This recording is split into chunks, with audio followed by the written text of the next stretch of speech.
어제 여호수아를 비롯하여 이스라엘 백성들이 요단강을 건너는 장면을 기록한 말씀을 보았습니다.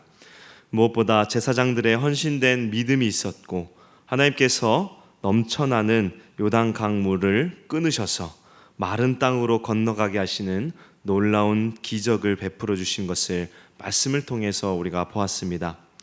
이제 오늘 사장은 이러한 기적 사건에 대한 기념비를 세우도록 명령하신 말씀이 기록되어 있습니다. 요단강은 가나안 정복에 있어 전략적 측면에 매우 중요한 의미를 지닙니다. 왜냐하면 요단강은 가나안 땅의 동쪽 경계를 이루고 있는 천연 요새로서 가나안 족속의 편에서 보면 외부의 침략을 봉쇄할 수 있는 방벽이 되고, 또 이스라엘 편에서 보면 가나안 정복 정착 이 전쟁의 교도부를 확보할 수 있는 군사적 요충지였기 때문입니다. 그러나 여호수아 3장과 4장은 이러한 요단강 도하 사건을 가나안 정복을 위한 전략적 측면에서 기록하기보다는 영적, 종교적 측면에서 강조하여 기록하고 있습니다. 즉 3장은 하나님의 기적적인 구원에 의하여 이루어진 사건임을 강조하고 있고요, 4장은 하나님의 역사를 체험한 이스라엘 백성들이 그 사건을 자손 대대로 기념하고 교훈 삼도록 하는 데 강조점을 두고 기록하고 있는 것입니다. 이스라엘 백성들이 요단을 모두 건너자 하나님께서는 여호수아에게 백성의 각 지파에 한 사람씩 12사람을 택하라고 말씀하십니다. 그리고 그들로 하여금 제사장들의 발이 선 그 요단 가운데 돌 12를 택하여 그것을 가져다가 유숙할 곳에 두라고 명령하십니다. 이에 여호수아는 이스라엘 자손 중에서 각 지파별로 한 사람씩 총 12사람을 불러서 요단강 가운데로 들어가도록 명령합니다. 그리고 하나님의 궤 앞으로 가서 이스라엘 자손 지파 수대로 돌 한 개씩을 가져오게 하죠. 그러면서 6절 7절에 여호수아는 이렇게 말씀합니다. 우리 6절 7절 말씀 읽었지만 한 번 더 읽겠습니다. 6절입니다. 이것이 너희 중에 표징이 되리라. 후일에 너희의 자손들이 물어 이르되 이 돌들은 무슨 뜻이냐 하거늘. 7절입니다. 그들에게 이르기를 요단물이 여호와의 언약궤 앞에서 끊어졌나니 곧 언약궤가 요단을 건널 때 요단물이 끊어졌으므로 이 돌들이 이스라엘 자손에게 영원히 기념이 되리라 하라 하니라. 여호수아는 요단강에서 가져온 돌이 표징, 기념물이 될 것이라고 말합니다. 사실 고대 사회에서는 전쟁에서 승리하거나 아니면 다른 중대한 일이 있을 때 이 돌을 취하여 기념비를 세워 그 일을 기념하는 것이 일반적인 관례였습니다. 그와 같이 하나님께서도 이스라엘로 하여금 돌들로 기념비를 세워 요단을 이 마른 땅처럼 건너간 사건을 기념하도록 하셨습니다. 특히 기념비에 사용된 돌들은 제사장들이 언약궤를 메고 섰던 강 한가운데서 취해졌는데요, 이것은 당시 요단강이 완전히 말라 마른 땅이 되었을 뿐 아니라 이스라엘이 요단강을 건넌 것이 역사적 사실임을 증명하기 위한 증거물로 삼기 위함이었습니다.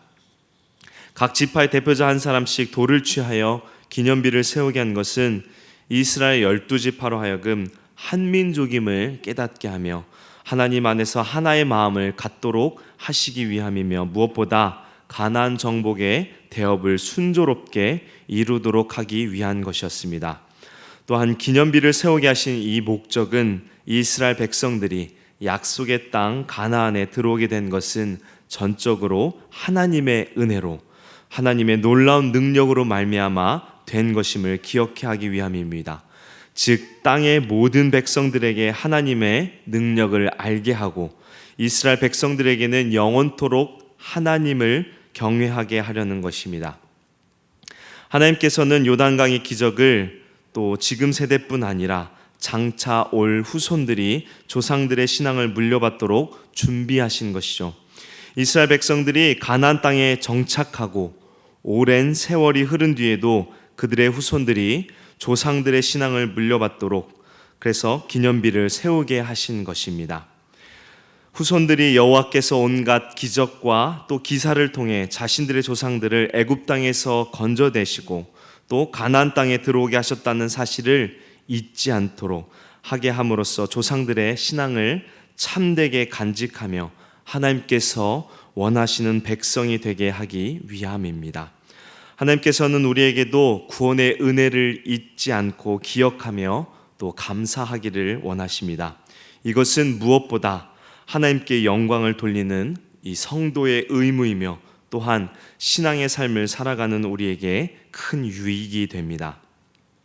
과거에 베푸신 구원의 은혜를 기억하는 것은 현재 그리고 미래를 살아가는 우리에게 어떠한 상황에서도 흔들리지 않도록 신앙을 굳건히 하며 또 구원을 완성하시는 신실하신 하나님을 더욱 의지하도록 하기 때문입니다.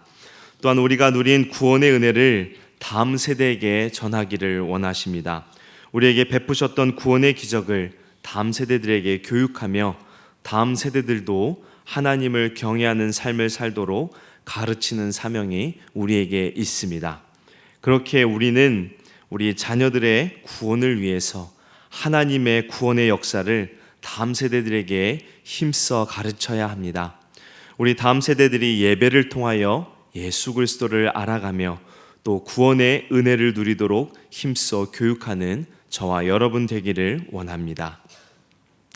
이스라엘 자손들은 하나님께서 여호수아에게 명령한 대로 요단 가운데서 돌 12를 택하여 자기들이 유숙할 곳으로 가져갑니다.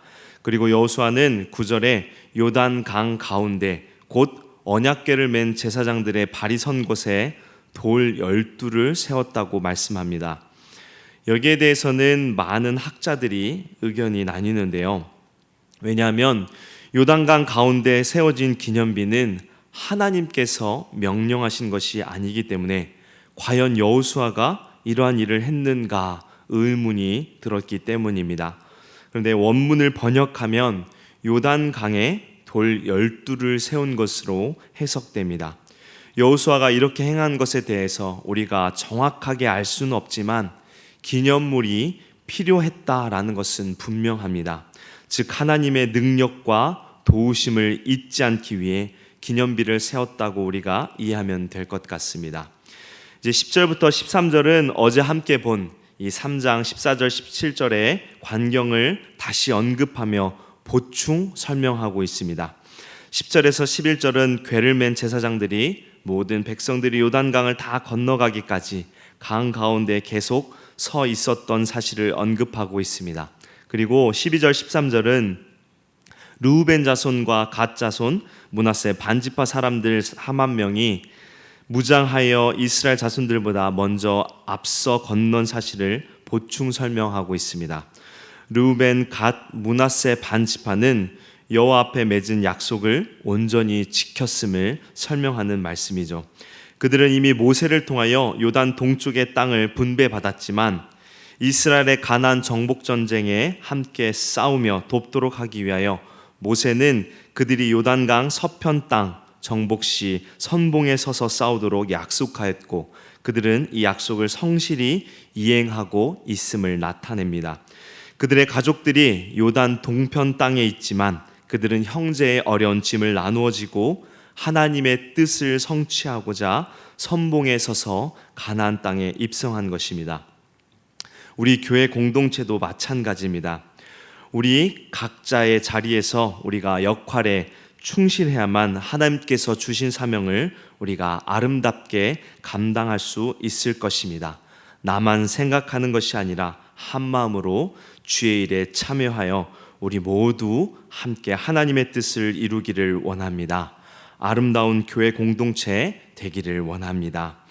마지막으로 14절은 하나님께서 이 요단 도하 사건의 주역으로 여호수아를 세우시고 그를 존귀케 하신 사실을 말씀하고 있습니다. 이는 앞장인 3장 7절의 약속이 이제 본문에서 성취되었음을 말씀합니다. 여호수아는 백성들에게 하나님의 말씀을 충실하게 전달했고 하나님께서는 여호수아가 말한 그대로 모든 일들이 일어나도록 하셨습니다. 그로 인해 백성들은 여호수아를 모세를 두려워한 것 같이 하였습니다. 우리가 잊지 않아야 할 것은 여호수아는 군사적 리더자가 아닌 영적 리더자임을 알아야 합니다. 여호수아서를 계속해서 보면 여호수아는 군사적인 전략가가 아닌 백성들에게 하나님의 말씀을 충실하게 전달하는 주의 종으로 나타나 있습니다. 즉 여호수아가 승리한 모든 것, 백성들이 그를 두려워한 모든 것은 군사적 승리가 아닌 영적 승리였고, 이것은 철저하게 하나님께서 이루어 주신 것임을 우리는 기억해야 합니다.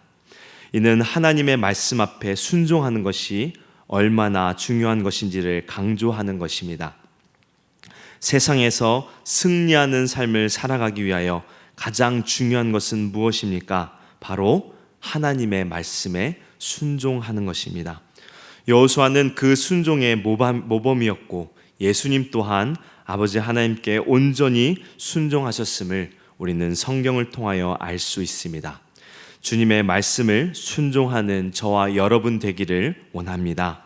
그러할 때 하나님께서는 요단강과 또 여리고 같은 우리의 힘으로는 감당할 수 없는 장애물을 뛰어넘어서 영적 승리를 맛보게 하실 줄 믿습니다.